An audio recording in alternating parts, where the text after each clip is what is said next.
জগন্নাথকে দেখতে ওই রকম কেন? চোখগুলো বড় বড়, হাতগুলো ছোট ছোট, জগন্নাথের পা নেই কেন? কিভাবে আমরা পুরীজুড়ে জগন্নাথকে পেলাম? সেই লীলা আমরা স্মরণ করবো। আজকে আমাদের লীলার নাম নীলাচলের নীল মাধব। হরি বল। পুরীধামের বর্তমান এখন নাম পুরীধাম, কিন্তু এর আগের নাম ছিল অবন্তীনগর। সেই অবন্তীনগরে এলেন, ধরাধামে অবতীর্ণ হলেন আমাদের যিনি জগতের নাথ, তিনি হচ্ছেন জগন্নাথ। আপন ইচ্ছায় প্রভু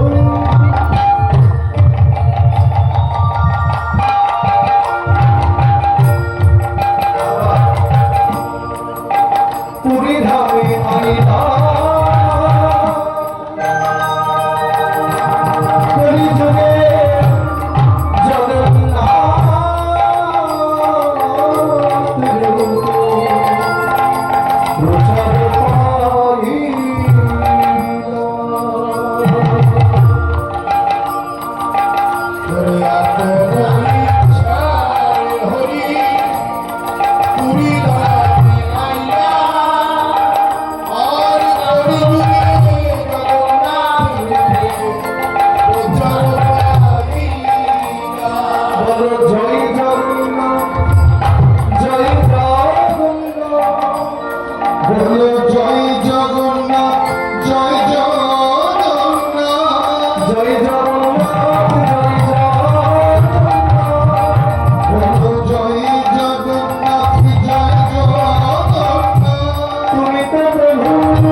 সেই রাজা ইন্দ্রদ্যুম্ন তিনি একদিন রাজকার্য পরিচালনা করে রাত্রিবেলা নিজের ঘরে ঘুমিয়ে রয়েছেন। খুব অমনি শুনে মায়েরা, নিজের ঘরে যখন রাজা ঘুমাচ্ছেন, রানীমাকে সঙ্গে করে নিয়ে, রানীমায়ের নাম কি?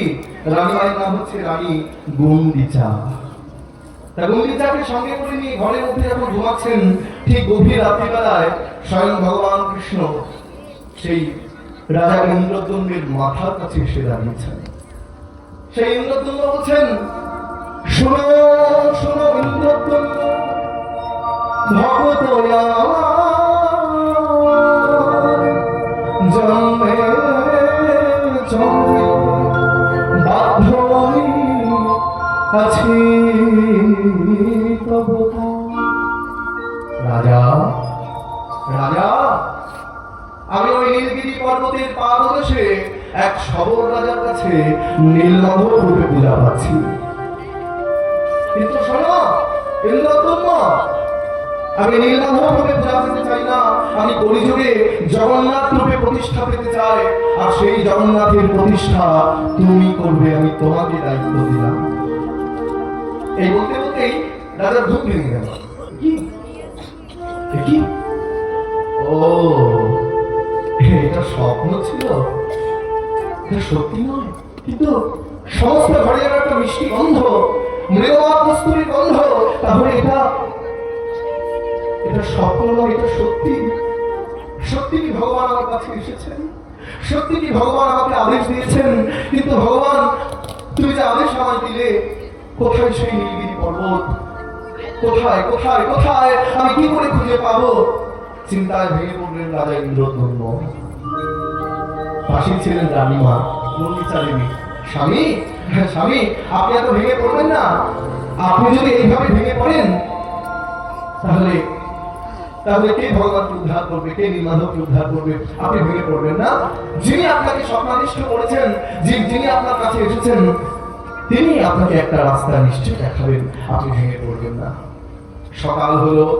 সূর্যবংশীয় রাজা ইন্দ্রদ্যম্ন, বাইরে খুব মন্দির শুনবে, সেই সূর্যবংশীয় রাজা ইন্দ্রদ্যম্ন তিনি সূর্যদেবকে প্রণাম করে যখন সিংহাসনে বসেছেন, সিংহাসনে বসে সবাইকে জানিয়ে দিলেন, শোনো,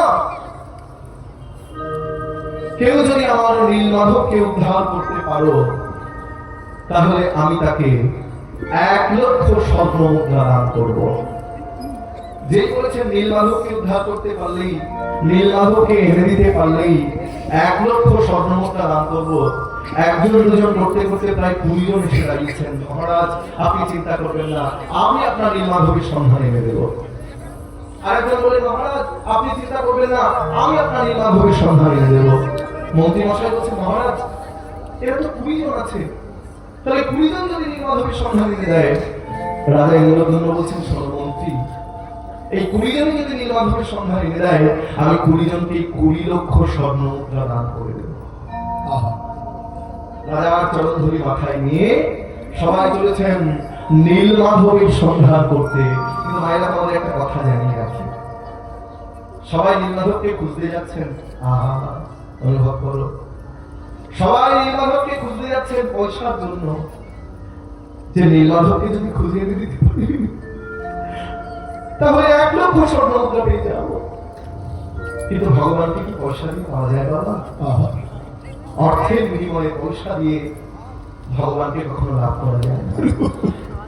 সবার মনে একটাই চিন্তা, নীলমাধবকে যদি খুঁজে দিতে পারি তাহলে 1,00,000 স্বর্ণ মুদ্রা আমার। যাও, আর দেরি করো না, যেখান থেকে পারো, যেমন ভাবে পারো, আমার নীলমাধবের সন্ধান এনে দাও। রাজার চরণ ধুলি মাথায় নিয়ে তারা যাত্রা করলেন।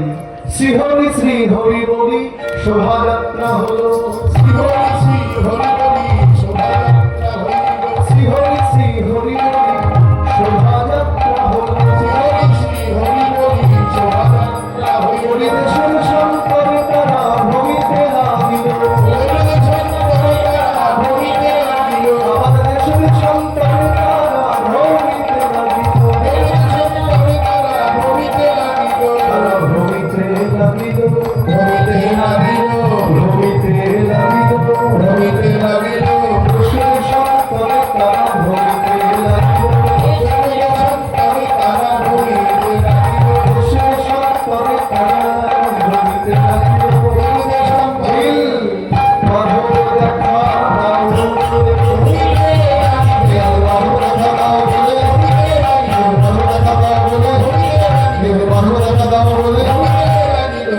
ভূমিতে লাগিল। রাজার চরণ ধরে মাথায় নিয়ে সবাই বেরিয়ে পড়লেন নীলমাধবকে খুঁজে আনবার জন্য। একদিন দুদিন তিন দিন করতে করতে কত মাঠ জঙ্গল নদী পেরিয়ে চলে যাচ্ছেন, কিন্তু শুরু হলো প্রবল ঝড় বৃষ্টি বজ্রপাত। দেখতে দেখতে একদিন দুদিন তিন দিন করতে করতে একটা গোটা সপ্তাহ কেটে গেল। কিছু না খেয়ে না ঘুমিয়ে খুঁজে বেড়াচ্ছে, কিন্তু একটা মানুষ কতদিন খুঁজতে পারে বাবা? পয়সা দিয়ে ভগবানকে পাওয়া যায় না। তারা খুঁজে পেল না। এক সপ্তাহ তারা খুঁজে খুঁজে বেড়ালো, কিন্তু কোথায় নীলগিরি পর্বত, কোথায় সেই নীলমাধব? তারা রাজার কাছে এসে ব্যর্থতার কথা বললেন, মহারাজ ক্ষমা করে দিন মহারাজ, পারলাম না, আমরা আপনার নীলমাধবের সন্ধান এনে দিতে পারলাম না, আমাদের আপনি ক্ষমা করুন, আমরা ব্যর্থ। ভেঙে পড়লেন রাজা ইন্দ্রদ্যম্ন, ভেঙে পড়লেন বাবা। আহার নিদ্রা ত্যাগ করলেন, কিছু খায় না, ঘুমায় না, শুধু ভগবানকে ডাকে, ভগবান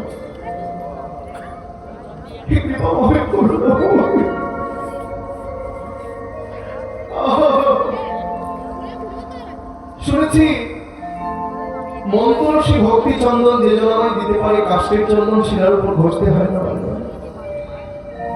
শুনেছি যদি তুলসী পাতার অভাব থাকে, ভগবান বললেন তোমার কাছে যদি পুজো দেওয়ার সময় তুলসী পাতা না থাকে, তাহলে তোমার কাছে রয়েছে তোমার মন তুলসী। সেই মন তুলসীটা তুমি ভগবানের চরণে দিবে। তোমার যদি চন্দন কাঠের অভাব থাকে, তাহলে তোমার কাছে রয়েছে তোমার ভক্তি। তোমার ভক্তি চন্দনটা ভগবানের চরণে দিয়ে দাও। আর তোমার যদি গঙ্গাজলের অভাব থাকে, তাহলে তোমাদের প্রত্যেকের কাছে রয়েছে তোমাদের এই গঙ্গের গঙ্গাজল। সব জলে পোকা হয়, সব জল নষ্ট হয়, সব জল অপবিত্র হয়, কিন্তু গঙ্গার জলে পোকা হয় না, গঙ্গার জল নষ্ট হয় না, গঙ্গার জল অপবিত্র হয় না। কেন জানো মায়েরা? কারণ গঙ্গার জন্ম হচ্ছে গোবিন্দের চরণ থেকে। সেই জন্য শিব ঠাকুর মা গঙ্গাকে তার মাথার উপরে জটার মধ্যে রেখে দিয়েছে। তাই ভগবান কোথায় পাবো গঙ্গা জল?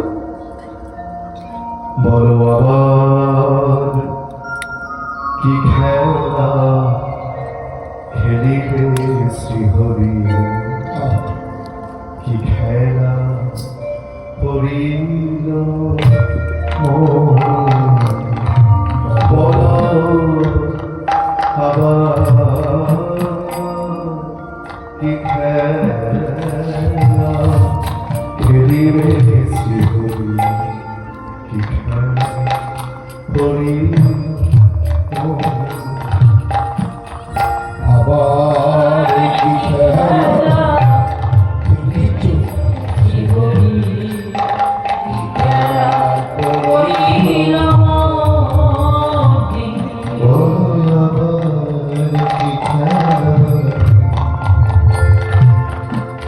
কি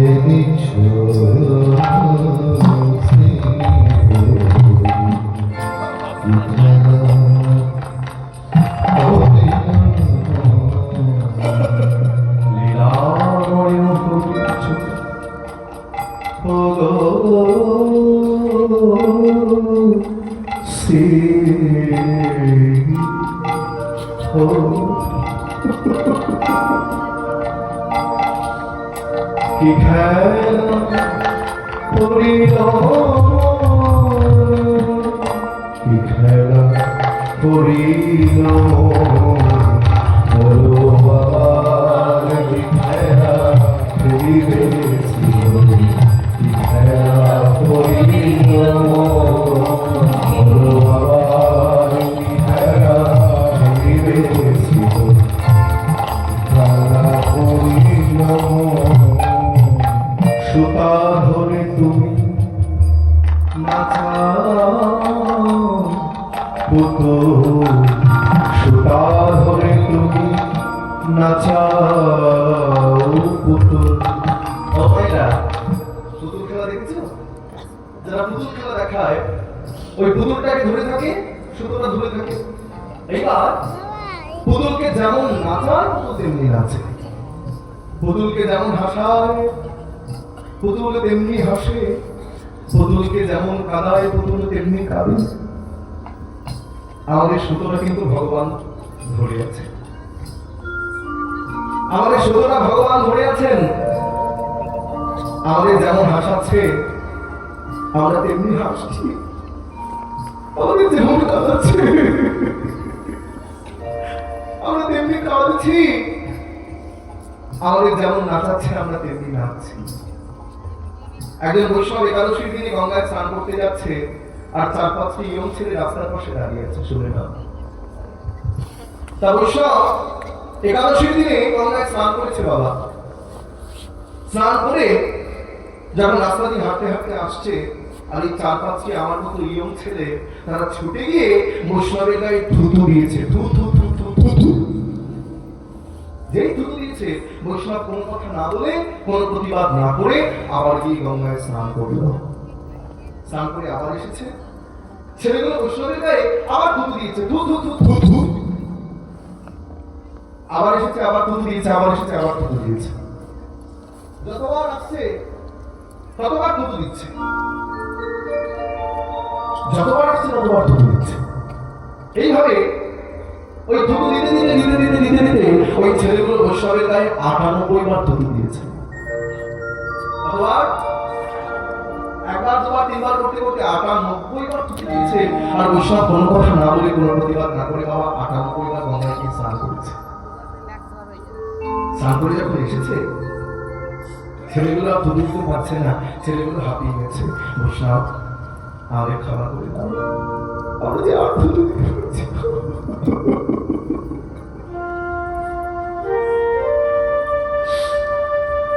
আমাদের ক্ষমা করে দাও বৈষ্ণব। বৈষ্ণব হাত জোর করে বলে, বাবা শোনো, প্রতিদিন আমি একবার করে গঙ্গায় স্নান করি, আজকে একাদশীর দিন তোমরা আমার গায়ে 98 বার থুতু দিলে বলে আমার 98 বার গঙ্গায় স্নান করা হলো। তা তোমাদের কাছে আমি দেখলাম তোমরা আর দুবার আমার গায়ে থুতু দাও, কারণ আর দুবার থুতু দিলে আজকে একাদশীর দিন সকালবেলা আমার 100 বার গঙ্গায় স্নান করা হয়ে যাবে। সুতা ধরে তুমি নাচাও সুতা নাচাও নাচাও, কেহ আসে কেহ কাঁদিয়া বেকুল নদীরে কুকুর ভাবি।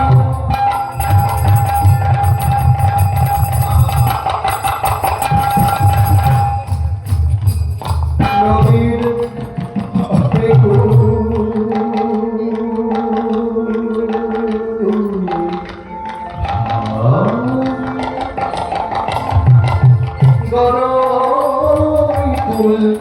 কি খেলা পড়িল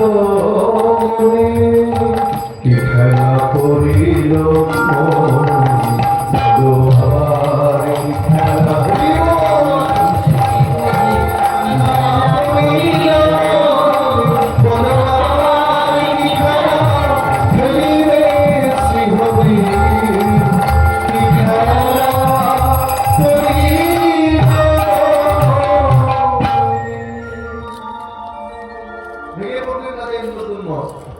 আহার বিদ্যা ত্যাগ করলে কিছু খায় না, ঘুমায় না, শুধু কাঁদে আর বলে, হে নীলমাধব, তুমি আমাকে আদেশ দিয়েছো তোমাকে উদ্ধার করবার জন্য, কিন্তু তুমি যদি নিজেই আমাকে ধরা না দাও তাহলে কি করে তোমার খুঁজে পাবো? ও মাইরা, রাজা যখন ভেঙে পড়েছেন, রাজা যখন খাচ্ছে না ঘুমাচ্ছে না, এমন সময় রাজার কাছে এসে দাঁড়িয়েছেন রাজা ইন্দ্রদ্যুম্নের একমাত্র জামাই। তোমাদের বলে রাখি, এই কীর্তনের মধ্যে কত কিছু পাওয়া যায়, সেই জন্য কীর্তনটাকে মন দিয়ে শুনতে হবে। কীর্তনটাকে মন দিয়ে না শুনলে কিন্তু কীর্তন হবে। রাজা ইন্দ্রদ্যুম্নের 18টা ছেলে ছিল আর একটি মাত্র মেয়ে ছিল। সেই মেয়ের সঙ্গে যার বিবাহ হলো, রাজা ইন্দ্রদ্যুম্নের জামাইয়ের নাম হচ্ছে বিদ্যাপতি। বিদ্যাপতি মানে তোমরা আবার ভেবে নিও না ওই পদকর্তা যিনি পদ লিখেছেন সেই বিদ্যাপতি, সেই বিদ্যাপতি নয়। ইনি হচ্ছেন পুরীধামের বেদজ্ঞ ব্রাহ্মণ, বেদজ্ঞ পণ্ডিত বিদ্যাপতি, যিনি উচ্চবংশীয় ব্রাহ্মণ। ব্রাহ্মণ শুধু হলে হবে না, এখানে যদি কোনো ব্রাহ্মণ থাকো কীর্তনে আসরে, তাহলে আমার কথায় কিছু মনে করো না, আমি কাউকে ছোট করার জন্য বলছি না। ব্রাহ্মণ হচ্ছেন সর্বশ্রেষ্ঠ বাবা। যত জাতি রয়েছে ব্রাহ্মণ জাতি হচ্ছে শ্রেষ্ঠ জাতি। সেই জন্য ভগবান কৃষ্ণ ব্রাহ্মণের সম্মান বৃদ্ধির জন্য ভৃগুমুনির পদচিহ্ন রক্তে ধারণ করে রেখেছেন। ভৃগু ছিলেন ব্রাহ্মণ, দাদার বছর ধরে সাধনা করলেন, ভগবানকে পেলেন না। দাদার বছর সাধনা করে যখন ভগবানকে পেলেন না, তখন ভগবানের এই বক্ষে পদাঘাত মেরে ভৃগু বললেন, ভগবান তোমার এই বক্ষে পদাঘাত মেরে দেখলাম তোমার হৃদয়টা কঠিন না কোমল। ভগবান বললেন, ভৃগু আমার কঠিন পক্ষে আঘাত নেই, তোমার কোমল চরণে কোনো আঘাত দাঁড়িয়ে হতো। তা ব্রাহ্মণ শুধু হলে হবে না, ব্রাহ্মণের মধ্যে 9টা গুণ থাকতে হবে। 9টা গুণ কি কি? সম, দম, তপ, শৌচ, ক্ষান্তি, আর্জবম, জ্ঞান, বিজ্ঞান, আস্তিক্যম। সম মানে ইন্দ্রিয় সংযম, দম মানে দমন করতে হবে, দমন করা। তপ মানে তপস্যা, শৌচ মানে পবিত্রতা, ব্রাহ্মণকে পবিত্র থাকতে হবে। শান্তি মানে ক্ষমা করা, ব্রাহ্মণ সবসময় ক্ষমা করবে সবাইকে। সমগম তপ শৌচ শান্তি। আর্যাবন, আর্যাবন মানে সরলতা, ব্রাহ্মণ সবসময় সরল হবে। জ্ঞান, শাস্ত্রের প্রতি ব্রাহ্মণের জ্ঞান থাকতে হবে। বিজ্ঞান, শুধু শাস্ত্রের জ্ঞান থাকতে হবে না, তাকে বিশেষ জ্ঞানের অধিকারী হতে হবে। বিজ্ঞান। আর শেষে বলছেন আস্তিক্যম। আস্তিক্যম মানে ঈশ্বরের প্রতি অগাধ বিশ্বাস। ব্রাহ্মণ যখন ছেলে করতে আসে, 5 জনের পুজো কিন্তু ব্রাহ্মণ আগে করে। কি কি মায়েরা জানো তো এটা? 5 জনের পুজো ব্রাহ্মণ আগে করে। প্রথম পুজো কার? তার নাম হচ্ছে গণেশ, তারপর দীনেশ, তারপর রমেশ, তারপর উমেশ, তারপর উমা। প্রথম পুজো হবে গণেশ, তারপর দীনেশ। দীনেশকে যিনি দিনের বেলা উদিত হন তিনি হচ্ছেন সূর্যদেব, সূর্য পূজা হবে। তারপর রমেশ, রমেশকে রমা হচ্ছেন লক্ষ্মী, লক্ষ্মীর স্বামী তিনি হচ্ছেন ভগবান বিষ্ণু, তারপর বিষ্ণু পূজা হবে। তারপর হবে উমেশ, উমেশকে উমার স্বামী, উমা হচ্ছে দুর্গা, দুর্গার স্বামী হচ্ছে শিব ঠাকুর, তারপর শিব পূজা হবে। তারপর হবে উমা। রাজা ইন্দ্রদ্যুম্নের একটি মাত্র মেয়ে, তার সঙ্গে যার বিবাহ হলো তিনি হচ্ছেন বেদাজ্ঞ পণ্ডিত, বেদাজ্ঞ ব্রাহ্মণ বিদ্যাপতি। আর যে রাজা ইন্দ্রদ্যুম্নের 18টা ছেলে, কিন্তু ওই 18টা ছেলের মধ্যে গন্ডগোল শুরু হয়ে গেল জগন্নাথের সম্পত্তি নিয়ে। এটা আমি যে কীর্তন করতে গিয়েছিলাম, আমার বললো গৌরবা তুমি যে কথাটা বলছো, এই যে কথাটা তুমি বলছো যে 18টা ছেলে ছিল, এটা কোথায় পেলে? এটা ভুল নয় তো?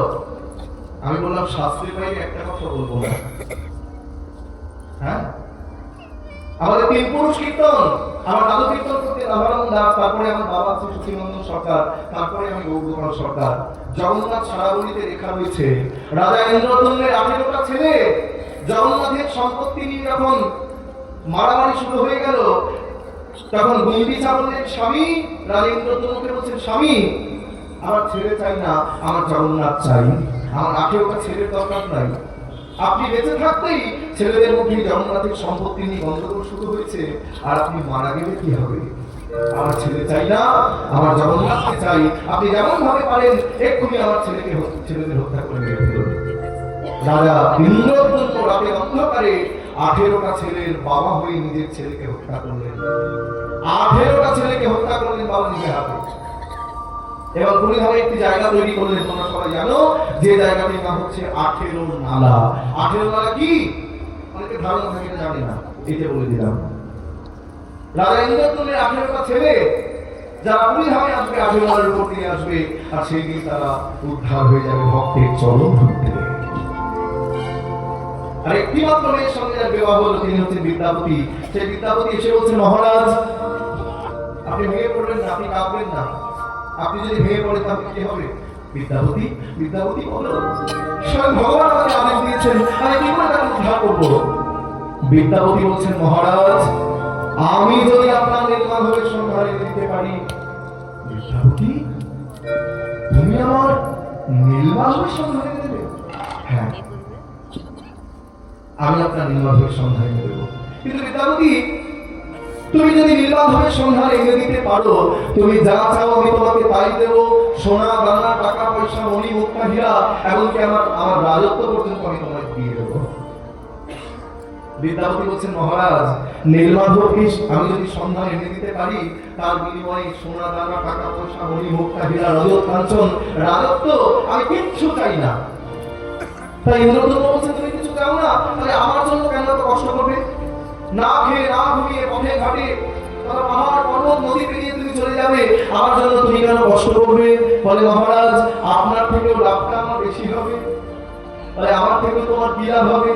তখন বিদ্যাপতি বলছে মহারাজ আমি সবার আগে দর্শন পাবো, আমি সবার আগে দর্শন পাবো, আমার মায়ের যেন ধন্য হবে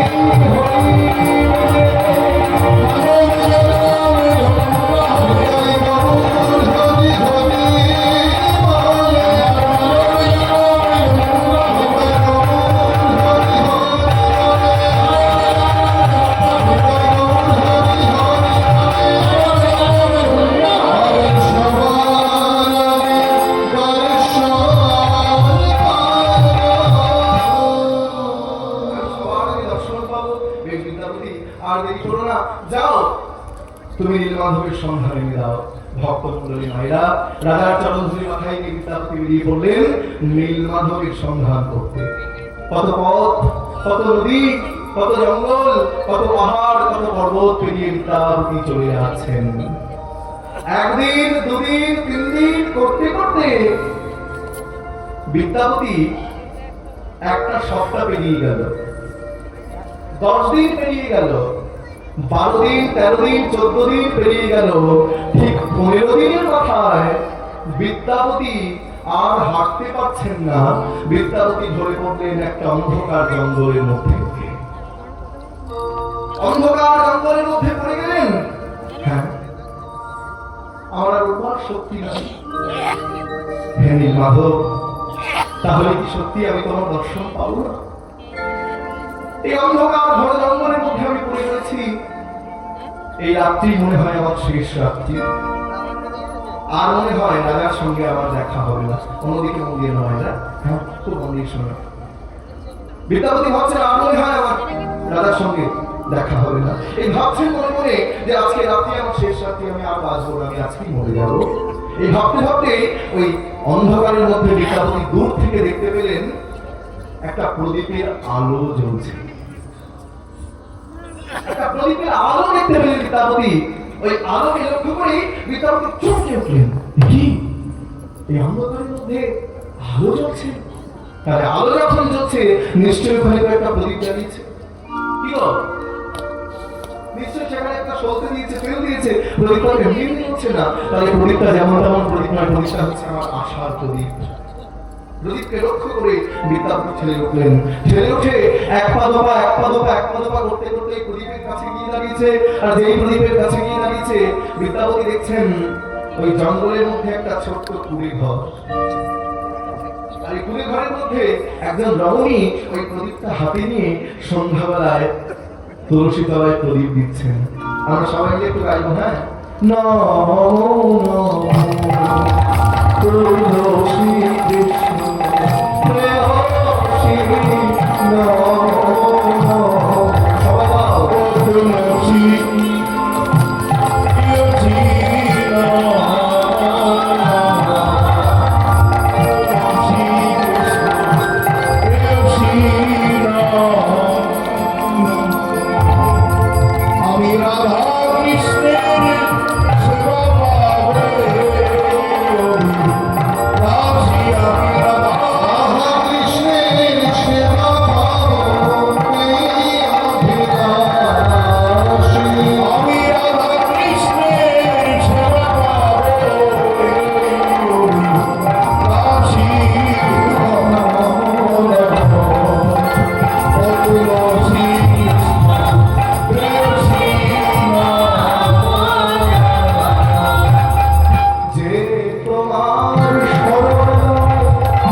কে আছো? দরজা খোলো, কে আছো? দরজা খোলো। আর দরজা ধাক্কানোর শব্দ শুনেই ওই রমণী এসে ঘরের দরজা খুলে দিলেন। দরজা খুলে দিচ্ছেন, দরজার সামনে একজন ক্লান্ত পরিশ্রান্ত পরিতা রয়েছে, তিনি হচ্ছেন ব্রাহ্মণ, তিনি দাঁড়িয়ে রয়েছেন। তখন সেই রমণী হাত জোড় করে প্রণাম করে বলছেন, কে আপনি? আমি হলাম একজন বেদজ্ঞ ব্রাহ্মণ, আমার নাম বিদ্যাবতী। আমি পথ হারা পথিক, আমি পথ হারিয়ে ফেলেছি, আমি দিশা খুঁজে পাচ্ছি না। আজকে রাত্রিটা দয়া করে আপনার বাড়িতে আমাকে বিশ্রাম দিন, আমি ক্লান্ত পরিশ্রান্ত। আচ্ছা, আপনার পরিচয়টা জানতে পারি? কে বলছেন? বিদ্যাবতী। সেই রমণীকে বলছেন, আপনার পরিচয় কি? তখন সেই রমণী বলছেন, শবরেরও কন্যা আমি, নামটি ললিতা। শবরেরও কন্যা আমি, শবর রাজা বিশ্ববসু হয় মোর পিতা। শবর রাজা বিশ্ববসু হয় মোর পিতা। শবর রাজা বিশ্ববসু হয় মোর পিতা। শবর রাজা বিশ্ববসু হয় মোর পিতা। আমরা বনমাঝে বসতি করি, এই বনমাঝে বসতি করি। আমরা হলাম শবর জাতি, বনমাঝে বসতি করি। আমরা হলাম শবর জাতি, আমরা হলাম শবর জাতি। এই বনের মধ্যে বসত করি। আমার বাবার নাম হচ্ছে বিশ্বাবসু, তিনি হচ্ছেন শবরের রাজা। আর আমি হলাম ললিতা। ললিতা মানে রাধারানীর সাথে ললিতা নয়, ভুল ভেবে নিও না, এটা অন্য ললিতা, বিশ্বাবসুর কন্যা। শবরের কন্যা, আমি নামটি ললিতা, আমার নাম ললিতা। তা আপনি বিশ্রাম করতেছেন? আসুন আসুন আসুন। ঘর থেকে বিশ্বাবসু বলে, ললিতা তুই কার সঙ্গে কথা বলছিস রে মা? পিতা, বাবা, আমাদের ঘরে একজন ব্রাহ্মণ এসেছেন, তিনি ক্লান্ত পরিশ্রান্ত। বিশ্বাবসু বলছেন, ব্রাহ্মণ? আমরা হলাম শবর জাতি, আমরা হলাম নিচু জাতি, আর এই আমাদের ঘরে ব্রাহ্মণ এসেছে, কি আনন্দ।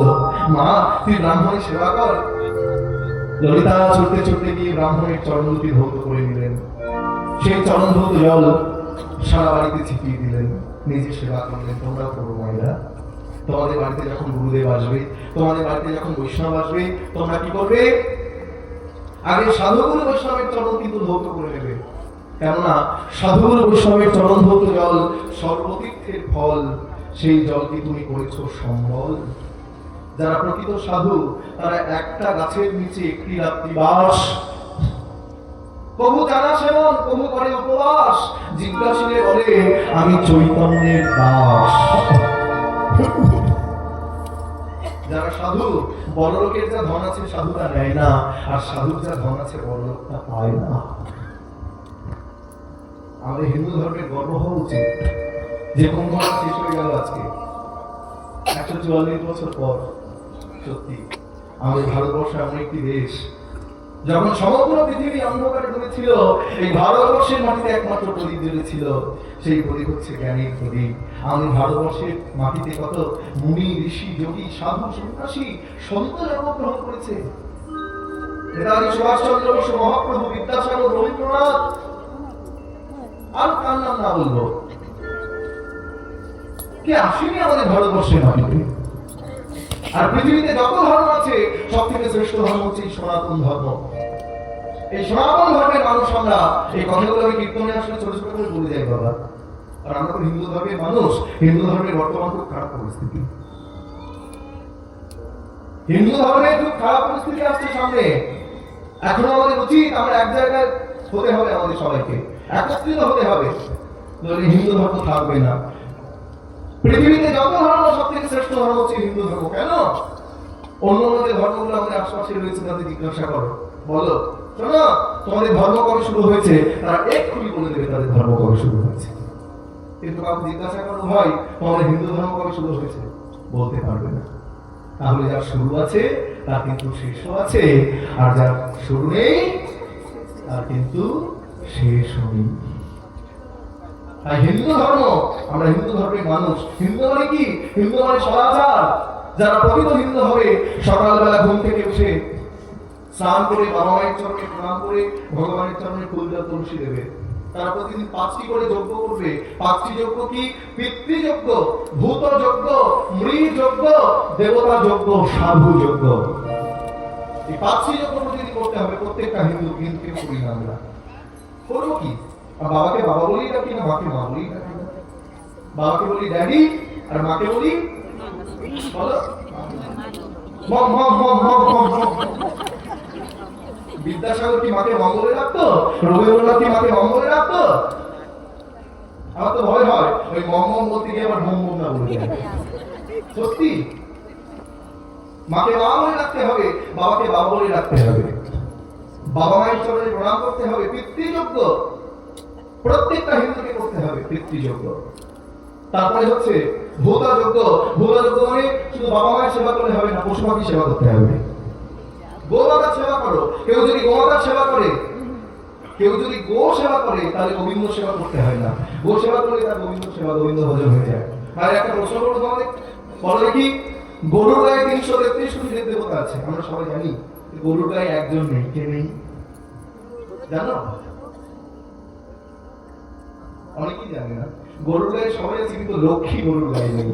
লক্ষ্মী লক্ষ্মী কিন্তু গরুর গায়ে কোনো জায়গা পায়নি। সেই জন্য লক্ষ্মী যখন জায়গা পেল না, লক্ষ্মী যখন খুব কাঁদছে, দেবতারা এসে বলে, লক্ষ্মী তুমি কেঁদো না, তুমি গরুর অঙ্গে হয়তো কোনো জায়গা পেলে না, কিন্তু তোমার জায়গা হচ্ছে গরুর গোবরে। সেই জন্য রাস্তার উপরে যদি গোবর করে থাকে, কোনোদিন পা দিয়ে মারিয়ে চলে যেতে নেই, কেননা ওই গোবরের মধ্যে মা লক্ষ্মী দেবী বসে থাকেন। তাহলে গোমাতার সেবা করতে হবে, পশু পাখির সেবা করতে হবে। তারপরে বলছে মৃযজ্ঞ। মৃযজ্ঞ মানে কি? ভিখারির সেবা। তুমি খাচ্ছ, আশপাশে অনেক ভিখারি আছে, তারা খেতে পায় না, তাদেরকে খেতে দাও। তুমি একা খেলে হবে? পশু পাখির সেবা করো, ভিখারির সেবা করো। যখন বাড়িতে ভাত খাবে, থালা পরিষ্কার করে খাবে না, একটুখানি অন্ন রেখে দেবে, যারা পশু পাখি আছে তাদের জন্য রেখে দিতে হবে। তাহলে কটি যজ্ঞ বললাম? পিতৃযজ্ঞ, ভূতযজ্ঞ, মৃযজ্ঞ, এটা হচ্ছে সাধু যজ্ঞ। সাধু যজ্ঞ মানে সাধু সেবা, বৈষ্ণব সেবা। বৈষ্ণব সেবা মানে বাড়িতে বৈষ্ণবকে ডেকে এনে সেবা দিলাম, বৈষ্ণব সেবা। বাড়িতে বৈষ্ণবকে ডেকে নিয়ে সেবা দিলাম, হ্যাঁ ওটাও সেবা, কিন্তু অন্যভাবে বৈষ্ণবকে সেবা দেওয়া যায় বাবা। কোনো বৈষ্ণব বৃন্দাবন যেতে পারছে না, ট্রেনে টিকিট কেটে দিলে সেটা কিন্তু বৈষ্ণবের সেবায় লেগে গেল। কোনো বৈষ্ণব সে দরিদ্র, সে ভাগবত করতে পারছে না, তাকে একটা ভাগবত গ্রন্থ কিনে দিলে সেটা কিন্তু সেবায় লেগে গেল। সাধু সেবা, সাধু যজ্ঞ। আর সবার শেষে হচ্ছে দেবতা যজ্ঞ। দেবতা যজ্ঞ মানে সকালবেলা ঘুম থেকে উঠে স্নান করে ভগবানের চরণে ফুল জল তুলসী দিয়ে, যদি চাকরি করো চাকরি করতে যাবে, যদি ব্যবসা করো ব্যবসা করতে যাবে, যদি কীর্তন করো তাহলে কীর্তন করতে যাবে। যারা খুব ভালো, তোমাদের এত সুন্দর অনুষ্ঠান, আমার এত ভালো লাগছে। হ্যাঁ, বহু জায়গায় কীর্তন করতে যাই, কিন্তু বিশ্বাস করো আমার অনেক দূর বাড়ি। আমি সেই গঙ্গার কাছ থেকে এসেছি, উত্তর 24 পরগনা। এতটা দূর থেকে এসেছি শুধুমাত্র তোমাদের চরণধুলি পাওয়ার জন্য, কিন্তু আমার এত ভালো লাগলো। আমি এরকম অনুষ্ঠান খুব কম জায়গায় দেখেছি, এবং এত রাত্রিবেলা এত ভক্ত পরিবেশ এবং এত ভালো কমিটি, যাদের কথা না বললেই নয়।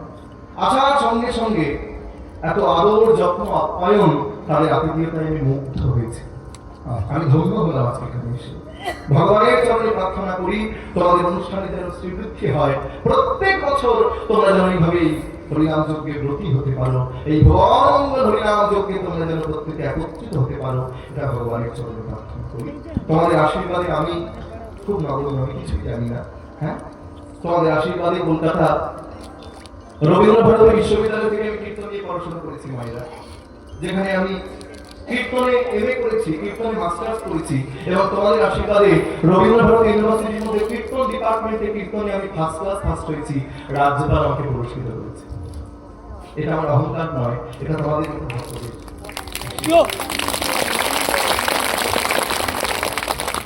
কিছুদিন আগে আমি গিয়েছিলাম লন্ডন, ইংল্যান্ড। আমাকে নিয়ে গিয়েছিল কলকাতা থেকে 14 ঘন্টা প্লেনে করে আমি গিয়েছিলাম। 1.5 মাস ছিলাম ইংল্যান্ডের মাটিতে, যে ভারত আর ইংল্যান্ডের খেলা হয় সেই ইংল্যান্ড, লন্ডন। কলকাতা থেকে দুবাই, দুবাই থেকে লন্ডন গিয়েছিলাম, যেখানে কেউ বাংলায় কথা বলতে পারে না, যাদের প্রধান ভাষা হচ্ছে ইংরেজি, ইংরেজ যারা। সেখানে গিয়ে ইংল্যান্ডের বিভিন্ন শহরে আমি কীর্তন গিয়েছি, এটা আমার পরম সৌভাগ্য, তোমাদের মতো ভক্তদের আশীর্বাদ। বার্মিংহাম, ম্যানচেস্টার, পোর্টসমাউথ, ইডেনবরা এবং স্কটল্যান্ড, যেখানে প্রচন্ড ঠান্ডা, সেখানে গিয়ে আমি কীর্তন গিয়েছি। যে ইংরেজরা একটা সময় আমাদের ভারতবর্ষকে শাসন করেছে, যাদের কৃতদাস হয়ে আমরা ছিলাম, সেই ইংল্যান্ডের মাটিতে গিয়ে, লন্ডনের মাটিতে গিয়ে আমি বাংলার বিদায় গৌরীর নাম প্রচার করে এসেছি। তা সেখানে গিয়ে একটা সাহেবের সঙ্গে আমার পরিচয় হয়েছিল। সে আমাকে বলছে, গৌরগোপাল তুমি খুব সুন্দর কীর্তন করিয়াছো, বাংলা বলছে একটু অন্য ভাষায়, হ্যাঁ, তো যে তুমি খুব সুন্দর কীর্তন করিয়াছো। বাহ, আপনি বাংলা বলতে পারেন? হ্যাঁ, বাংলা শিখিয়াছে। বাংলা শিখলেন কেন? বাংলা বলিতে আমার ভালো লাগে। বলছে আমি কলকাতায় যাইব, বাঙালি মেয়েকে বিবাহ করিব। ওর ইচ্ছে বাঙালি মেয়েকে বিবাহ করবে, কারণ ও জানে যে বাঙালি মেয়েরা খুব ভালো হয়, খুব সংসারী হয়। আমি মনে মনে ভাবছি খুব ভালো। বলছে বাঙালি মেয়েকে বিবাহ করিব, আমার সঙ্গে ভজন করিবে। আমি মনে মনে কি ভাবছি জানো? যে বিবাহ করিয়া দেখো বাপের নাম ভুলিয়া যাই। সত্যি খুব ভালো। হরি বল। তাহলে কোথায় ছিলাম? মনে আছে তো? বিদ্যাপতি চরণ ধৌত করে দিলেন, বিদ্যাপতিকে সেবা প্রসাদ সেবা দিলেন, বিদ্যাপতি সেবা করলেন। সেবা করে যেই বিদ্যাপতি শোবার বিছানা করে দিয়েছেন, বিদ্যাপতি শুয়েছেন, কিন্তু বিদ্যাপতির ঘুম আসছে না। হে নীলমাধব, আমি কি তুমি ঘুমাতে এসেছি? আমি তোমাকে উদ্ধার করতে এসেছি। তুমি যদি কৃপা করে আমার দেখা না দাও, তাহলে আমার ক্ষমতা নেই তোমাকে উদ্ধার করার। এই মনে মনে ভাবছে। আর গভীর রাত্রিবেলায় বিশ্বাবসু তার মেয়ে ললিতাকে ডেকে উঠল। ললিতা, ললিতা, হ্যাঁ বাবা বলো। বলি ব্রাহ্মণ ঘুমিয়েছে? হ্যাঁ বাবা, ব্রাহ্মণকে আমি সবার বিছানা করে দিয়েছি, ব্রাহ্মণ ঘুমিয়েছে। বেশ মা, তাহলে তুই আর দেরি করিস না, আমাকে পূজার নৈবেদ্য সাজিয়ে দে, আমি নীলমাধবের সেবায় যাব। চমকে উঠলেন বিদ্যাপতি। হ্যাঁ, আমি ঠিক শুনলাম তো? কি বললো? কি বললো? নীলমাধবের সেবায় যাবে? তবে কি সত্যি সত্যি নীলমাধব? না না না না, আমার ভুল হয়ে গেল, আমার ভুল হয়ে গেল। ওই সারাদিন নীলমাধব নীলমাধব নীলমাধব করছি বলে আমার মাথা বলে বলে নীলমাধবকে ঢুকে গেছে। আজকে না হয় আমার ভুল হলো, কালকে তো আর ভুল হবে না। আমি বলেছিলাম আজকে রাত্রিটা থাকবো, কালকে এখানে থাকবো, কালকে যাবো না। নিশ্চয়ই আজকে যখন পূজা করতে গেছি, কালকে আবার যাবে। পরদিন এসে বলছেন, মহারাজ আজকে রাত্রিটা আপনার বাড়িতে বিশ্রাম করবো। বিশ্বাস বলছেন, আপনি ব্রাহ্মণ মানুষ, আপনি একদিন কেন দুদিন কেন, আপনার যতদিন ইচ্ছে আপনি আমার বাড়িতে থাকুন, এতে আমার কোনো আপত্তি নাই। পরদিন আবার প্রসাদ সেবা দিলেন, প্রসাদ সেবা করলেন। প্রসাদ সেবা করে বিদ্যাপতিকে সেবা সবার বিছানা করে দিলেন। রাত্রিবেলা বিদ্যাপতি কিন্তু আজ ঘুমায়নি, চুপ করে বসে আছে। ঠিক রাত্রি 12টার সময় আজ একই কথা। ললিতা, বলো বাবা, ওই ব্রাহ্মণ ঘুমিয়েছে? হ্যাঁ বাবা ঘুমিয়েছে। তাহলে আমাকে পূজার নৈবেদ্য সাজিয়ে দিয়ে আমি নীলমাধবের সেবা যাব। উঠে দাঁড়ালেন বিদ্যাপতি। কৃপা করে করুণা করে নীলমাধব আমায় দেখা দিলেন, আমার সন্ধান করে দিলেন যে সে কোথায় আছেন, কিন্তু তার দেখা পাবো কি করে? দেখা আমি কি করে পাবো? এই মনে মনে ভাবছে বাবা। তাহলে নীলমাধবে আছে না বুঝতে পারলাম, কিন্তু কোথায় আছে সেটা তো জানি না। তাহলে কোথায় আছে সেটা যদি জানতে হবে, তাহলে কি করতে হবে? এই পরিবারের সঙ্গে আমাকে একটা সম্বন্ধ স্থাপন করতে হবে। আর সম্বন্ধ স্থাপন মানে বিশ্বাবসুর একমাত্র মেয়ে ললিতাকে আমি বিবাহ করতে চাই। তবে তোমাদের কাছে একটা কথা জানিয়ে রাখি, এই যে বিদ্যাপতি মনে মনে ভাবলো যে বিবাহ করবে, তাহলে তো বিদ্যাপতির চরিত্র খারাপ। তার তো আগে একটা স্ত্রী আছে, সে তো রাজার জামাই, ইন্দ্রদ্যুম্নের জামাই। তো আবার কেন বিবাহ করতে চাইছে? তার ইন্দ্রিয় চরিতার্থ করার জন্য নয়, শুধুমাত্র নীলমাধবকে উদ্ধার করবার জন্য। সকালবেলা বিদ্যাপতি রাজা বিশ্বাবসুর কাছে এসে বলছে, মহারাজ আপনার কাছে একটা আর্জি আছে। বলো বলুন ব্রাহ্মণ, কি আর্জি? না, আপনার একমাত্র মেয়ে ললিতাকে আমি বিবাহ বন্ধনে আবদ্ধ করতে চাই। হ্যাঁ, কি বললে? কি বললে? আমার একমাত্র মেয়ে ললিতাকে তুমি বিবাহ করতে চাও? হ্যাঁ মহারাজ। এদিকে আপনার কোনো আপত্তি আছে? বিশ্বাবসু তার মুখে হাসি, চোখে জল, বলে উঠলেন, আমি হলাম সবর জাতি, আমার মেয়ে হচ্ছে সবর জাতি, আর ব্রাহ্মণের সঙ্গে আমার মেয়ের বিবাহ হবে, এ তো আমার আনন্দ করার কথা। ওগো, কে কোথায় আছো? আর দেরি করো না, শুভ দিনে শুভক্ষণে আমার মেয়ের সঙ্গে বিদ্যাপতির বিবাহ দেব। তাহলে বিবাহ হবে তোমার? হরি বল। ঢাল বাজে, ঢোল বাজে, মাদল দিব,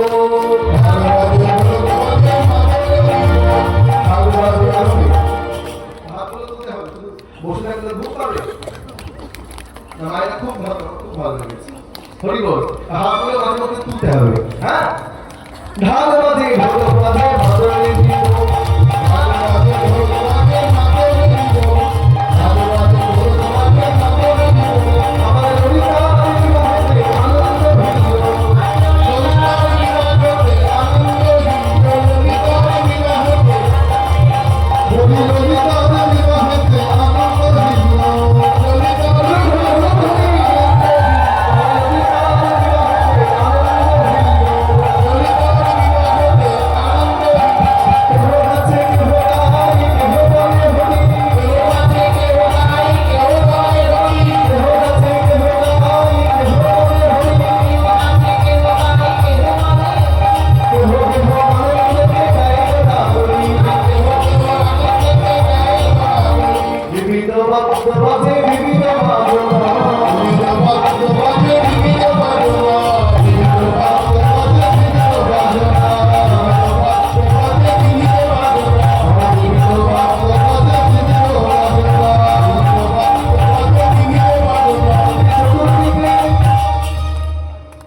চতুর্দিকে অনুভূতি হইলে ঘোষণা, চতুর্দিকে অনুভূতি হইলে ঘোষণা,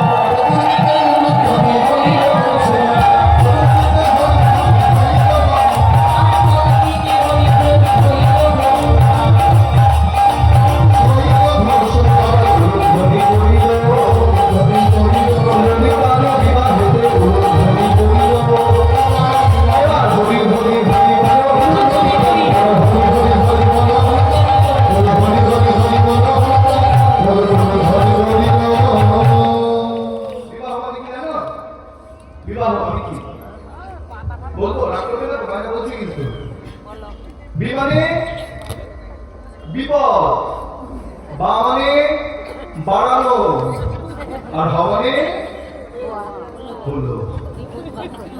বিপদ বাড়ানো। ছেলের বাড়ি ভাবে আমার বৌমা যেন ভালো হয়, মেয়ের বাড়ি ভাবে আমার জামাই যেন ভালো হয়, আর পাড়া প্রতিবেশী ভাবে জামাই মেয়ে যেমন না হোক আমাদের খাওয়া দাওয়া যেন ললিতার সঙ্গে বিদ্যাপতির বিবাহ সম্পন্ন হলো। এইবার মহিলা এই যে বিবাহ সম্পন্ন হলো, বিবাহের পর এবার শুভরাত্রি। শুভরাত্রির দিন ললিতা বিদ্যাপতিকে প্রসাদ সেবা দিয়েছেন। আর যে প্রসাদ সেবা করছেন বিদ্যাপতি, প্রসাদ সেবা করে বলে, ললিতা শোনো না, তুমি যে প্রতিদিন আমাকে এই যে প্রসাদ সেবা দাও, এটা কার প্রসাদ বলতে বলো? ললিতার মুখ থেকে বেরিয়ে এলো, ওটা নীলমাধবের মহাপ্রসাদ। বিদ্যাপতি উঠে দাঁড়িয়ে বলছেন, নীলমাধব? নীলমাধবের মহাপ্রসাদ? বলো ললিতা, তোমাকে বলতেই হবে কে সেই নীলমাধব, কে সেই নীলমাধব তোমাকে বলতে হবে। ললিতা বললেন, স্বামী আপনি প্রসাদ সেবা করুন, কিন্তু নীলমাধব কে বা নীলমাধব কোথায় আছে এটা আমি আপনাকে বলতে পারবো না। নীলমাধব হচ্ছে আমার পিতা বিশ্বাবসুর আরাধ্য। আজ পর্যন্ত আমার বাবা আমাকে পর্যন্ত নীলমাধবের সন্ধান বলেনি। আমি আজ পর্যন্ত নীলমাধবকে আমার দু চোখে দর্শন করিনি। একমাত্র বাবা ছাড়া এই নীলমাধব কোথায় আছে কেউ বলতে পারবে না। শোনো ললিতা, যেমন করে হোক, যেমন ভাবে হোক, আমাকে নীলমাধবের সন্ধান বলে দিতেই হবে। তুমি যদি নীলমাধবের সন্ধান আমাকে না বলতে পারো, আমি তোমার বাড়িতে জল গ্রহণ করবো না। ললিতা ছুটতে ছুটতে গিয়ে বাবার চরণ দুটি জড়িয়ে ধরলো। বাবা, সর্বনাশ হয়ে গেছে। কি হয়েছে বাবা? তোমার জামাই বিদ্যাপতি, সে বলেছে নীলমাধবের সন্ধান না পেলে, নীলমাধবের দেখা না পেলে সে এই বাড়িতে জল গ্রহণ পর্যন্ত করবে না। ভেঙে বললেন বিশ্বাবসু। এখানে তোমাদের একটা কথা জানিয়ে রাখি যে বিশ্বাবসু কে ছিলেন, কেন বিশ্বাবসু নীলমাধবের সেবা করছেন, কি এমন সাধনা করেছিল বিশ্বাবসু যে স্বয়ং নীলমাধব তার কাছে এসেছেন, তার আরাধ্যদেব নীলমাধব স্বয়ং শ্রীহরি জগন্নাথ। এই বিশ্বাবসু কে ছিলেন মায়েরা শুনে নাও। এই বিশ্বাবসু ছিলেন, তিনি হচ্ছেন বালিপুত্র অঙ্গদ। যখন ভগবান রামচন্দ্র বালিকে বধ করলেন, আপনি কথা না শোনো, একটুখানি বাকি আছে। যখন ভগবান রামচন্দ্র বালিকে বধ করলেন, তখন বালিপুত্র অঙ্গদ রামচন্দ্রের কাছে এসে বলছেন, প্রভু তুমি আমার মাথার উপর থেকে বাবার হাতটা সরিয়ে নিয়েছো, তুমি আমার মাথার উপর থেকে বাবার হাতটা সরিয়ে নিয়েছো। বাবা ছাড়া এই জীবনে আমার আর কেউ নাই, কিন্তু তুমি আমার বাবাকে হত্যা করেছ। তাই প্রভু, তোমার কাছে আমি যদি কিছু চাই তুমি আমাকে দেবে। রামচন্দ্র বলেন তথাস্তু। বলে অঙ্গদ, তুমি আমার কাছে কি চাও? বালিপুত্র অঙ্গদ বলছেন, প্রভু রামচন্দ্র, তুমি যেমন আমার বাবাকে হত্যা করেছ, ঠিক তেমনি আমিও যেন তোমাকে হত্যা করতে পারি। আমার হাতেই যেন তোমার মৃত্যু হয়। ভগবান রামচন্দ্র বলেন তথাস্তু। তথাস্তু, তোমার হাতে আমার মৃত্যু হবে, তোমার হাতে আমি মরবো। তবে এই যুগে হবে না, পরের জন্মে। পরের জন্মে ভগবান কৃষ্ণ তিনি বৃন্দাবন লীলা সমাপ্ত করলেন। বৃন্দাবন লীলা সমাপ্ত করে তিনি প্রভাস দ্বারকায় গিয়ে প্রভাস নদীর তীরে প্রভাস লীলা করলেন। প্রভাস লীলা সম্বরণ করে তিনি এইবার কি করলেন? মা একটি গাছের ডালে বসে ভগবান চরণ দুটিকে এইভাবে নাচাচ্ছে। খুব মন দিয়ে শুনবে। যখন তার চরণ দুটিকে নাচাচ্ছে, একজন জড়া ব্যাধ সে দূর থেকে দেখলেন যে লাল কি যেন একটা গাছের ডালে ঝুলছে, মনে হচ্ছে একটা পাখি। ওটা যে ভগবানের চরণ ব্যাধ বুঝতে পারলো না। পাখি ভেবে যে বাণ নিক্ষেপ করলো, আর ওই তীর এসে ভগবানের চরণে তীর বিদ্ধ হয়ে ভগবান ধরে পড়লো প্রভাস নদীর জলে। এবার জড়াব্যাধ ছুটতে ছুটতে ছুটতে ছুটতে ছুটতে ছুটতে এসে ভগবানের চরণ দুটি জড়িয়ে ধরে বলে, ভগবান তুমি আমার ক্ষমা করে দাও, আমি পাখি ভেবে তোমাকে তীরে বিদ্ধ করেছি। ভগবান বললেন, জড়াব্যাধ, তোমার কি ক্ষমতা আছে যে তুমি আমাকে হত্যা করো? তোমার কি ক্ষমতা আছে? তুমি সামান্য একটা জড়াব্যাধ। তবে এটাই ভবিতব্য যে তোমার হাতে আমার মৃত্যু হবে। এটা তো আমি সাজিয়ে রেখেছি, আমি তৈরি করে রেখেছি। জড়াব্যাধ বললেন, প্রভু তাহলে এই জন্মে তো তোমার দেখা পাবো না, এই জন্মে তোমার কৃপা পাবো না। ভগবান বললেন, শোনো, চিন্তা করো না, চিন্তা করো না, এর পরের জন্মে তুমি হবে বিশ্বাবসু। আর সেই দিন আমি তোমার কাছে নীলমাধব রূপে আসবো। সেই দিন তুমি আমাকে নীলমাধব রূপে পাবে, পূজা করবে। কিন্তু তোমার কাছে আমি বেশি দিন থাকবো না। সেখান থেকে রাজা ইন্দ্রদ্যুম্ন আমাকে উদ্ধার করে কলিযুগে জগন্নাথ রূপে প্রতিষ্ঠা করবে। তাই বিশ্বাবসু মনে মনে চিন্তা করলেন, ললিতার সঙ্গে বিদ্যাপতির বিবাহ হয়েছে সেটাও নীলমাধবের ইচ্ছায়, আর বিদ্যাপতি যে নীলমাধবের কাছে যাবে সেটাও কিন্তু নীলমাধবের ইচ্ছায়। তাহলে ললিতা, তুই বিদ্যাপতিকে বল আমি তাকে নীলমাধবের কাছে নিয়ে যাব, কিন্তু তার চোখ দুটো বেঁধে নিয়ে যাব, চোখ দুটো বেঁধে নিয়ে যাব। বললেন, বাবা ঠিক আছে। ললিতা বিদ্যাপতির কাছে এসে বলছে, স্বামী, স্বামী আপনি চিন্তা করবেন না, বাবা রাজি হয়েছে, কিন্তু আপনার চোখ দুটো বাঁধা থাকবে। হ্যাঁ ললিতা, আমার চোখ বাঁধা থাকে, আমার চোখ যদি বাঁধা থাকে, মনে মনে চিন্তা করলেন, তাহলে আমি তো কোনোদিন আর নীলমাধবের কাছে যেতে পারবো না। ললিতা, এক উপায় বার করে দাও, আমি একবার নয় দুবার নয় বারবার নীলমাধবকে দর্শন করতে চাই। ললিতা বলে, স্বামী আপনি চিন্তা করবেন না, আমার মাথায় একটা বুদ্ধি এসেছে। বুদ্ধিটা হচ্ছে, আপনি যখন যাবেন আপনার এই কাপড়ের আঁচলের মধ্যে আমি সর্ষের দানা, সর্ষের বীজ দিয়ে দেবেন। আপনি রাস্তে রাস্তে যাবেন আর সর্ষের বীজ পড়বে, সেখানে সর্ষে গাছের চারা হবে। পরবর্তীকালে আপনি যখন যাবেন তখন আপনি দেখে বুঝতে পারবেন যে এটাই নীলমাধবের কাছে যাওয়ার রাস্তা। বাহ, ধন্য ধন্য ধন্য ধন্য ললিতা, তুমি ধন্য। এসো। এবার বিদ্যাপতির চোখ দুটোকে ভালো করে বেঁধে দেবে।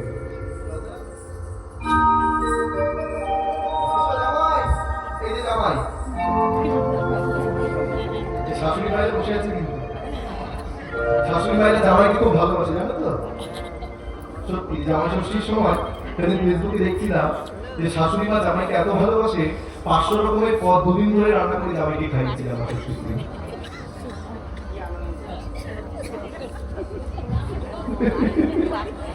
আর 500 রকমের রান্না খেয়ে জামাই 1000 বার কফিতে গেছে।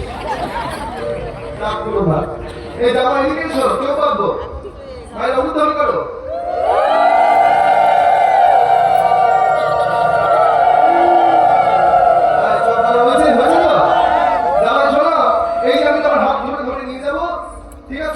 একদম চোখ খোলার চেষ্টা করবে না কিন্তু। বেশ, এইবার আগে আগে যাচ্ছে বিশ্বাবসু, আর পেছন পেছন হাত ধরে নিয়ে যাচ্ছে কাকে? জামাই বিদ্যাপতিকে। ভাইরা সবাই মিলে চলো, আমরা বাহু তুলে গাইবো, গোবিন্দ মাধব গিরিধারী, গোবিন্দ মাধব গিরিধারী, গোবিন্দ মাধব গিরিধারী, গোবিন্দ মাধব গিরিধারী।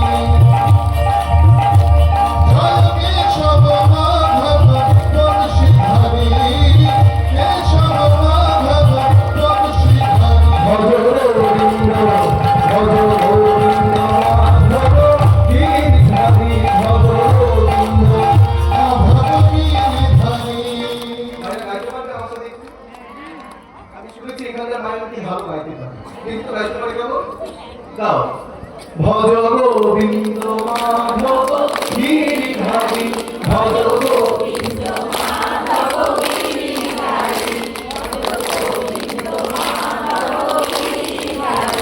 ভজ গোবিন্দ জয় কেশব মাধব বংশীধারী জয় কেশব মাধব বংশীধারী। তোমরা কি ভালো গাইতে পারো, কি সুন্দর করে গাইছে। আমার কমিটির দাদা তো বলেনি যে এখানে আমি ভালো গাইতে পারি, যদি আমায় বলতো তাহলে গাড়ি ভর্তি করে এদিকে আসতাম না। সত্যি তোমাদের কি মনে হইতে হাত তুলে ভজ গোবিন্দ মাধব গিরিধারী গোবিন্দ মাধব গিরিধারী জয় কেশব মাধব বংশীধারী জয় কেশব মাধব বংশীধারী হে রাধে কৃষ্ণ গোবিন্দ গোবিন্দ হে রাধে কৃষ্ণ গোবিন্দ গোবিন্দ। আরেকটা কথা বলি, আমার কমিটি কাকুরা তোমাদের জন্য ভিক্ষার ঝুড়ি হাজির করছে তোমাদের সামনে। তোমাদের যার কাছে যেমন আছে তোমরা গোবিন্দ সবাই একটু দান করো না, কারণ আমি জানি এই যে এত বড় বড় কীর্তনীরা তোমাদের এখানে আসছেন, আমি বললাম মনে হয় যত কীর্তনী আছে আমি সব থেকে ছোট, আর আমারই প্রথম দিন, ছোট দিয়ে শুরু হলো, ছোট থেকে বড়। যাই হোক, আমি অনেক ছোট অনেক ঘরের ছেলে, আমি তোমাদের ছেলে হই, বলবো যে অনুষ্ঠান কিন্তু সম্পূর্ণ ভিক্ষার অনুষ্ঠান, ভিক্ষা ছাড়া কিন্তু ভগবানের কোনো সেবা হয় না। তাই তোমাদের যার যেমন সামর্থ্য, আর বাইরে তো কোনো চিন্তা নেই, চিন্তা আছে? মায়ের সব লক্ষ্মী ভয় না, আমার বাবা তোমাদের যার কাছে যা আছে তোমরা একটু দিয়ে দাও, পরে 1 টাকা 2 টাকা কেউ দেবে না, 1 টাকা 2 টাকা দেবে না, একটু বেশি করে দাও, 100 টাকা 500 টাকা 1000 টাকা। এই মাসে 500 টাকা দিলে পরের মাসে 1000 টাকা লক্ষ্মী ভান্ডার ঢুকে যাবে। আর যারা টাকা এনে টাকা না দিয়ে বাড়ি যাবে, বাড়ি যেতে যেতে সেই টাকা কিন্তু পকেট মার হয়ে যাবে। গোবিন্দ মাধব গিরিধারী গোবিন্দ মাধব গিরিধারী কেশব মাধব বংশীধারী জয় কেশব মাধব বংশীধারী গোবিন্দ মাধব গিরিধারী ভজ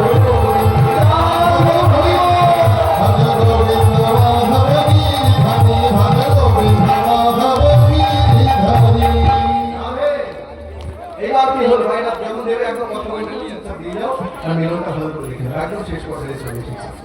আর 5 মিনিট আছে, 5 মিনিট রাখবে, আর 5 মিনিট আগে করে দিলে হবে, ঠিক আছে? হরি বল রাধে। আচ্ছা, এইবার কি হলো দেখে নাও। বিদ্যাপতিকে সঙ্গে করে নিয়ে যখন যাচ্ছে, আর বিদ্যাপতি খুব নাচতে নাচতে যাচ্ছে, আর যদি না নাচে তাহলে তো হুঁশের খারাপ করবে না। খুব নাচতে নাচতে বিদ্যাপতি যাচ্ছে, আর যত লাফালাফি করছে তত কিন্তু সর্ষেই লাফাও, জামাই লাফাও, জামাই জামাই যত লাফায়, আর জামাইয়ের কাপড় থেকে সর্ষের বীজ তত মাটিতে পড়ে। জামাই একটু লম্বা হবে ভালো হতো না? আমি এখন আছি খোকা, কিছুদিন পরে হবো দাদা, তার কিছুদিন পরে হবো কি জামাই, তার কিছুদিন পরে হবো বাবা, তার কিছুদিন পরে হবো শ্বশুর, আর তার কিছুদিন পরে হবো দাদু। রাধে। এইবার বিদ্যাপতিকে সঙ্গে করে নিয়ে ওই গুফার সামনে শেষ জামাই তোমার বাঁধন খুলে দিই। এবার বিদ্যাপতির চোখের বাঁধনটা খুলে দিল। যেই চোখের বাঁধন খুলে দিয়েছে, আর সঙ্গে সঙ্গে বিদ্যাপতি ওই গুফার মধ্যে নীলমাধবকে দর্শন করছেন। হে কৃষ্ণ করুণা সিন্ধু দীন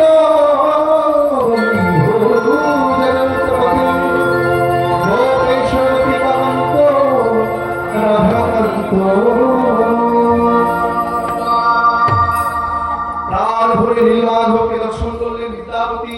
এমন সময় স্বয়ং নীলমাধব বিদ্যাপতিকে আদেশ দিচ্ছেন, বিদ্যাপতি যাও, তুমি গিয়ে রাজা ইন্দ্রদ্যুম্নকে নিয়ে এসো। ওই আদেশ পেয়ে বিদ্যাপতি ললিতার কাছে এসে বলছে, ললিতা ললিতা তুমি চিন্তা করো না, আমি কিছুদিনের জন্য বাড়ি যাচ্ছি, আমি বাড়িতে যাব, আবার তোমার কাছে ফিরে এসে তোমাকে স্ত্রী মর্যাদায় আমি আমার রাজত্বে ফিরিয়ে নিয়ে যাব। স্বামী, তুমি আসবে তো? চিন্তা করো না, আমি ঠিক তোমার কাছে আসবো।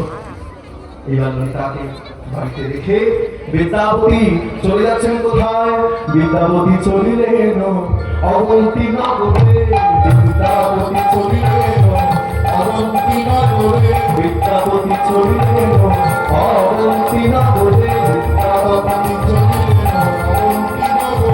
আর কথা যাইয়া রাজারে দণ্ডবত করে, কথা যাইয়া রাজারে দণ্ডবত করে। অনেক ভাগ্যে ফলে ওহে রাজা মশাই, পেলাম আমি সংগ্রামের মাধব আছে কোথায়। অনেক ভাগ্যের ফলে ওহে রাজা মশাই, সৌভাগ্য পেলাম আমি মাধব আছে কোথায়। মহারাজ, মহারাজ, আমি এসে গেছি। রাজা ইন্দ্রদ্যুম্ন চমকে উঠলেন। বিদ্যাপতি, বিদ্যাপতি, তুমি ফিরে এসেছো বিদ্যাপতি। আমি জানতাম, আমার বিশ্বাস, আমার গর্ব তোমাকে নিয়ে, যে কেউ পারুক বা না পারুক, একমাত্র নীলমাধবের সন্ধান তুমি দিতে পারবে। বলো বিদ্যাপতি, কোথায় সে নীলমাধব? মহারাজ, নীলমাধবের সন্ধান তো আমি পেয়েছি, কিন্তু আপনার চরণে আমি একটা বড় অন্যায় করে ফেলেছি। অন্যায়? কি অন্যায় করেছ? না মহারাজ, আপনাকে না জানিয়ে আমি বিশ্বাবসুর একমাত্র মেয়ে ললিতাকে বিবাহ করেছি। তুমি বিবাহ করেছো? হ্যাঁ মহারাজ, আপনি আমাকে ক্ষমা করে দিন। বিদ্যাপতি, নীলমাধবের সন্ধান করার জন্য তুমি যদি তাকে বিবাহ করে থাকো, তাহলে তুমি কোনো চিন্তা করো না, আমি তোমার অনুমতি দিলাম। যাকে তুমি বিবাহ করেছো তাকে সসম্মানে তুমি রাজবাড়িতে নিয়ে এসো। এইখানে তোমাদের বলে রাখি মায়েরা, উঠো না, উঠো, বসো একটুখানি। 5 মিনিট হয়ে গেছে, 5 মিনিট। তোমরা যারা পুরীধাম বেড়াতে যাও, পুরীধাম গেলে তোমরা ভালো করে দেখতে পাবে যে পুরীধামে 2 রকমের পান্ডাকে আমরা দেখতে পাই। 2 রকমের পান্ডা রয়েছে পুরীধামে। কেউ রান্না করে, কেউ জগন্নাথের পূজা করে, কেউ ধ্বজা পাল্টায়, তাই না? তাদের কিন্তু প্রত্যেকের ডিপার্টমেন্ট ভাগ করা আছে। যারা রান্না করবে তারা কিন্তু রান্নাই করবে, তারা কখনো জগন্নাথের পূজা করতে পারবে না। আবার যারা জগন্নাথের পূজা করে তারা কিন্তু কখনো জগন্নাথের ভোগ রান্না করতে পারবে না, তাদের কাজ এই পূজাই করা। এরকম ডিপার্টমেন্ট ভাগ করা আছে। হ্যাঁ, যেখানে রন্ধনশালা জগন্নাথের পৃথিবীতে যত মন্দির আছে তোমাদের বলে দিচ্ছি ভাইরা, কোন মন্দিরে মাটির পাত্রে ভোগ লাগানো হয় না, একমাত্র পুরীধামেই মাটির পাত্রে ভোগ লাগানো হয়। এবং একবার ভোগ লাগানোর পরে ওই পাত্রে আর কখনো ভোগ লাগানো হবে না। প্রতিদিন 56 রান্নার ভোগ রান্না হয় জগন্নাথের মন্দিরে। এবং যাদের কাজ রান্না করা তারা রান্নাই করে যাবে। যাদের কাজ কাঠ দেওয়া, বাইরে থেকে কাঠ দেবে, জল দেবে, তারা কিন্তু ভিতরেও ঢুকতে পারবে না। এবার আরো বলে দিচ্ছি, জগন্নাথের ভোগ কিন্তু আলু দেওয়া হয় না। আলু আলু আলু লাগে না, ফুলকপি লাগে না, বাঁধাকপি লাগে না, গাজর, ভেন্ডি কিছুই দেওয়া হয় না। এগুলো জগন্নাথের ভোগে লাগে না। হরি বল। তাহলে 2 রকমের পান্ডা দেখতে পাই। 2 রকমের পান্ডা সৃষ্টি হলো কি করে, এটা তোমাদের বলে দিই। ওই ললিতার গর্ভ থেকে যাদের জন্ম হলো, ললিতা হচ্ছে শহর, ললিতার থেকে যাদের জন্ম হলো তাদের কাজ কিন্তু রান্না করা আর ধ্বজা পাল্টানো। আর রাজা ইন্দ্রদ্যুম্নের মেয়ের গর্ভ থেকে যাদের জন্ম হলো, ইন্দ্রদ্যুম্নের মেয়ে হচ্ছে ব্রাহ্মণ, তার গর্ভ থেকে যাদের জন্ম হলো তাদের কাজ জগন্নাথের পূজা করা। এই 2 রকমের পান্ডা কিন্তু পুরীধামে রাখা যায়। হরি বল। এইবার হাজার হাজার ব্রাহ্মণ, হাজার হাজার বৈষ্ণবকে সঙ্গে করে নিয়ে রাজা ইন্দ্রদ্যুম্ন চলেছেন কোথায়? বিদ্যাপতিকে সঙ্গে করে নিয়ে চলেছেন সেই গুফা আছে। হ্যাঁ, আজ চলিতে চলিতে নীলমাধব আজ চলিতে চলিতে পথে আর নীলমাধব বলিয়াছে, বলে কোথায় আছো নীলমাধব?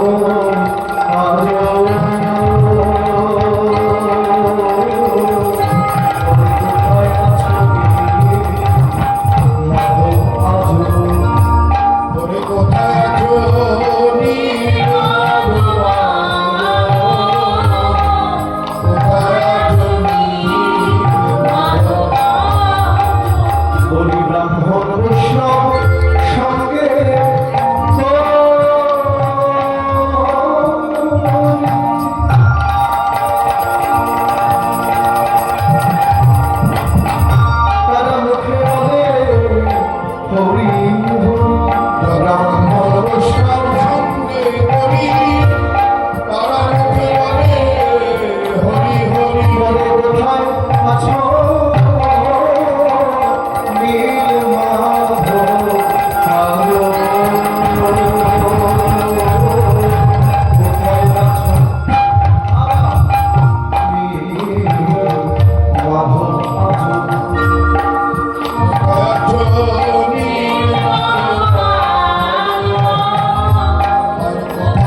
এখানে নীলমাধব নাই। বিদ্যাপতি, তুমি যে বলে গুহার মধ্যে নীলমাধব রয়েছে, কোথায়? মহারাজ বিশ্বাস করুন, আমি এইখানে নীলমাধবকে দেখেছিলাম। রাজা, আমি হলাম সর্বৈশ্বর্যপূর্ণ ভগবান কৃষ্ণ। আমি তোমাকে নীলমাধব রূপে দেখা দিতে চাই না, আমি তোমাকে জগন্নাথ রূপে দেখা দেব। সেই জন্য তুমি আমাকে দর্শন করতে পারবে না।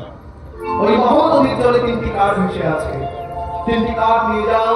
একটি কাঠ দিয়ে তৈরি হবে জগন্নাথ, আরেকটি কাঠ দিয়ে তৈরি হবে বলরাম, আরেকটি কাঠ দিয়ে তৈরি হবে সুভদ্রা। ওই আদেশ পেয়ে রাজা ইন্দ্রদ্যুম্ন 3টি কাঠকে নিয়ে গেলেন নিজের বাড়িতে, কিন্তু চিন্তায় ভেঙে পড়লেন। 3টি কাঠ আমি নিয়ে এলাম, কিন্তু জগন্নাথের মূর্তি কিভাবে তৈরি হবে আমি কিছুই জানি না। জগন্নাথকে দেখতে কেমন হবে আমি তো কিছুই জানি না। চলে এলেন বৃদ্ধ কারিগর, পাঠিয়ে দিলেন ভগবান। বৃদ্ধ কারিগরকে, তিনি হচ্ছেন বিশ্বকর্মা। বিশ্বকর্মা এসে বলছে, মহারাজ আমি আপনার জগন্নাথের মূর্তি তৈরি করে দেবো, তুমি পারবে? তুমি তো বৃদ্ধ। বলে, মহারাজ আমি পারবো, তবে আমাকে একটা বড় ফাঁকা ঘর দিতে হবে, যে ঘরে কোনো জানালা থাকবে না, যে ঘরে একটি মাত্র দরজা থাকবে। আমাকে 21 দিন সময় দিতে হবে, 21 দিনের আগে কেউ যেন ওই ঘরের দরজা না খুলে। বেশ, তাই হোক। একটা ফাঁকা ঘর দিল, 3টে কাঠ দিয়ে দিল, আর বিশ্বকর্মা ওই ঘরের দরজা বন্ধ করে এইবার শুরু করলো জগন্নাথের মূর্তি তৈরি করা। প্রতিদিন ঠক ঠক ঠক ঠক শব্দ হয়।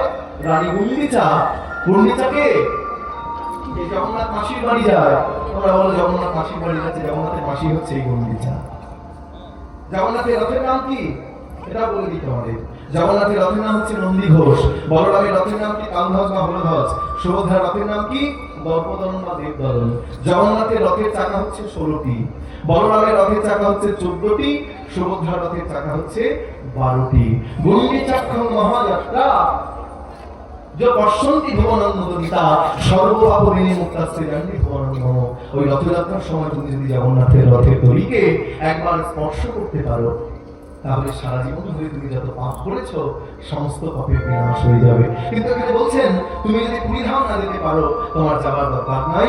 তোমাদের গ্রামে, তোমাদের পাড়ায় ছোট্ট ছোট্ট ভাই বোনেরা যে ছোট্ট ছোট্ট রথ বের করে, তুমি যদি পুরীর অনুভব নিয়ে ওই ছোট্ট রথের রশিকে স্পর্শ করতে পারো, তাহলে পুরীধামের রথের দড়িকে স্পর্শ করলে যে পূর্ণ হয়, ওই ছোট্ট রথের দড়িকে স্পর্শ করলে সেই একই অর্জন হয়ে যায়।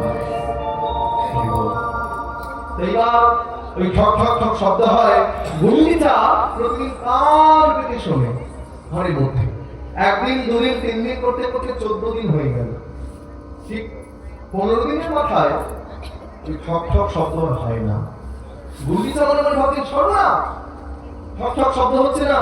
বৃদ্ধ কারিগর, তাহলে কি মারা গেল? মহারাজ, মহারাজ শিগগিরি চলুন, মহারাজ শিগগিরি চলুন। মনে হয় বৃদ্ধ কারিগর না খেয়ে না ঘুমিয়ে সে মনে হয় মারা গেছে। কিন্তু রানী, তুমি এত ব্যস্ত কেন হচ্ছ? সে বলেছিল 21 দিনের আগে ঘরের দরজা খোলা যাবে না, সবেমাত্র 14 দিন হয়েছে। এই 14 দিন আমি দরজা খুলে ফেলবো না। মহারাজ, আমি কোনো কথা শুনতে চাই না, একটু দরজা ভাঙুন। রানীর কথা শুনে যেই না ঘরের দরজা খুলে ভেঙে ফেললো, কোথায় সেই বৃদ্ধ কারিগর? ঘরের মধ্যে দেখলো কেউ নাই, কিন্তু 3টি অসম্পূর্ণ মূর্তি পড়ে রয়েছে। 3টি অসম্পূর্ণ, পূর্ণ নয়, অসম্পূর্ণ মূর্তি। একজন জগন্নাথ, একজন বলরাম, একজন সুভদ্রা, কিন্তু এটাও মূর্তি। বড় বড় চোখ, হাতগুলো সংকুচিত, পা নেই। ভগবান, এ তোমার কেমন রূপ? এটাই কি তোমার সেই জগন্নাথের রূপ? এই রূপেই কি তুমি পূজিত হতে চাও? সেই সময় ভগবান আবার আদেশ দিলেন, বিদ্যাপতি, এই হচ্ছে আমার জগন্নাথের রূপ। কিন্তু প্রভু, তোমার অনেক রূপ আমরা দেখেছি, নৃসিংহ রূপ দেখেছি, বরাহ রূপ দেখেছি, কত রূপ দেখেছি, কিন্তু এ তোমার কেমন রূপ? চোখগুলো বড় বড়, হাত পা সংকুচিত, তোমার পা নেই, চরণ নেই। তখন জগন্নাথ বলছেন, শোনো, এটা আমার কোন রূপ জানো? এটা আমার কোন মূর্তি জানো? এটা হচ্ছে রাধা প্রেমের বিগলিত মূর্তি। আমি রাধারানীকে কত ভালোবাসি, রাধারানীর প্রেমের মূর্তি হচ্ছে জগন্নাথের মূর্তি। এটা তোমরা জেনে নিলে মায়েরা। জগন্নাথকে আমরা একবার জন্য ছুটে যাই, ওই বড় বড় চোখ দিয়ে সে কিন্তু সবাইকে দেখতে পাচ্ছে ওই জগন্নাথের মূর্তি হচ্ছে রাধা প্রেমের বিগলিত মূর্তি। ও রাধা রানী কি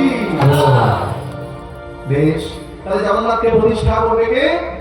চলে গেল ব্রহ্মাকে আনতে। কে আনতে গেল? রাজা ইন্দ্রদ্যম্ন। এখানে কয়েক যুগ কেটে গেল। পুরীধামের মন্দির বালির নিচে চাপা পড়ে গেল। আর ওখানকারই একজন রাজা, তার নাম কালমাধব, তিনি যখন যাচ্ছিলেন আর ঘোড়া পায়ে থেকে হোঁচট খেয়ে যেই পড়ে গেল, এমন সময় মনে মনে চিন্তা করলো যে একটা উঁচু জায়গা তাহলে কিছু তো একটা এর মধ্যে আছেই। এবার যখন বালি খনন করা হলো, খনন করে দেখলো সেখানে একটা বিশাল বড় মন্দির। এমন সময় ব্রহ্মাকে নিয়ে ওই রাজা ইন্দ্রদ্যম্ন চলে এলেন। কালমাধব বলছেন এই মন্দিরকে আমি আবিষ্কার করেছি, এটা আমার মন্দির। আর রাজা ইন্দ্রদ্যম্ন বলছেন এই মন্দির আমি সৃষ্টি করেছি, এটা আমার মন্দির। ব্রহ্মা বলে শোনো কালমাধব, এই মন্দির রাজা ইন্দ্রদ্যম্ন নিজের হাতে বিশ্বকর্মাকে দিয়ে তৈরি করেছে। বেশ,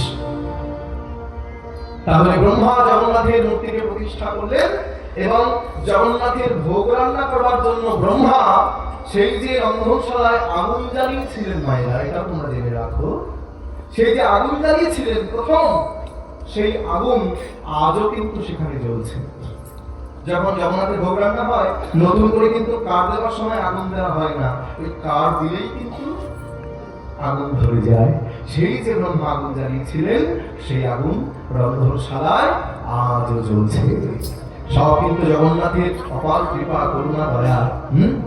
জগন্নাথকে বাসুদেব ঘোষ কহে জড়ি হাত, যেই গৌর সেই কৃষ্ণ সেই হচ্ছেন জগন্নাথ। বলো জয় জগন্নাথ দেব কি, বলরাম জি কি, সুভদ্রা মাইয়া কি।